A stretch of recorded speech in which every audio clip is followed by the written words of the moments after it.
இயேசுவை யாரெல்லாம் விசுவாசிக்கிறார்களோ அவர்கள் தேவனாலே பிறந்தவர்கள், அவர்கள் தேவனுடைய பிள்ளைகளானவர்கள், அவர்கள் தேவனுடைய ஜனமா இருக்கிறார்கள்.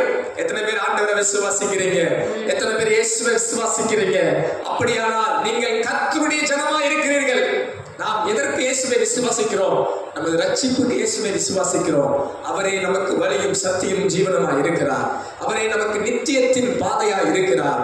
அவரே நமக்கு மீட்பு தரும் ரட்சகராய் இருக்கிறார். நாம் அவரை முழு மனதோடு விசுவாசிக்கும் போது நாம் தேவனுடைய பிள்ளைகளாய் இருக்கிறோம் என்கிற அந்தஸ்தையும் அதிகாரத்தையும் தேவன் நமக்கு கொடுத்திருக்கிறார். ஒரு ஆமென் சொல்லலாமா?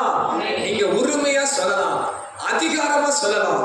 நான் இயேசுவை முழு நிச்சயமாய் விசுவாசிக்கிறபடியா நான் தேவனுடைய பிள்ளையா இருக்கிறேன். எத்தனை பேர் ஆமோதிக்கிறீர்கள்? அந்த விசுவாசம் உங்களை ஒரு நாள் வெட்கப்படுத்தாது. இந்த விசுவாசம் ஒரு நாள் உங்களை வெட்கப்பட விடாது. உங்களுடைய வாழ்விலே ஆவிக்குரிய காரியங்களிலே நீங்கள் வெட்கப்பட்டு போவதில்லை.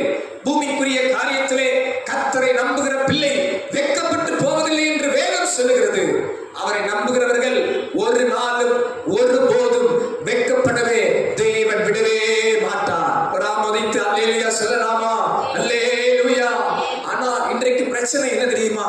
அவரை விசுவாசிக்கிற கூட்டம் சிலராய் மாறிவிட்டார்கள். மனுஷகுமாரன் வரும் நாளில் விசுவாசத்தை காண்பாரோ என்று சொன்னது போல இன்றைக்கு கர்த்தரை விசுவாசிக்கிறவர்கள் வெகு சிலரே இருக்கிறார்கள். சோதனை நேரத்தில் பின்வாங்கி போகிறார்கள், கஷ்டத்தின் நேரத்தில் பின்வாங்கி போகிறார்கள், நெருக்கத்தின் நேரத்தில் பின்வாங்கி போகிறார்கள், விசுவாச பரீட்சையின் நேரத்தில் இடறி வழி விலகி போகிறார்கள், விசுவாச கப்பலை சேதப்படுத்தி விடுகிறார்கள். ஆனால் இந்த மாலை நேரத்தில் நான் தாழ்மையை சொல்லுகிறேன், உங்களுடைய விசுவாச கப்பல் சேதப்படாமல் காக்க ஆண்டவர் உங்களுக்கு ஒரு கிருபை தருவாராக. எத்தனை சோதனை வந்தாலும், எத்தனை கஷ்டம் வந்தாலும் என் விசுவாசத்தில் உறுதியாய் நான் நிலைத்திருப்பேன். என் விசுவாசத்தில் நான் உறுதியாய் நான் நிலைத்திருப்பேன். எத்தனை பேர் ஆமென் சொல்ல முடியும்? எத்தனை பேர் ஆமென் சொல்ல முடியும்? மரண பரியந்தம் இந்த விசுவாசத்தை காத்துக்கொள்ள கர்த்தர் எனக்கு கிருபை தருவாராக. அப்போஸ்தலன் பவுல் அழகாய் அதை குறித்து சொல்கிறார்.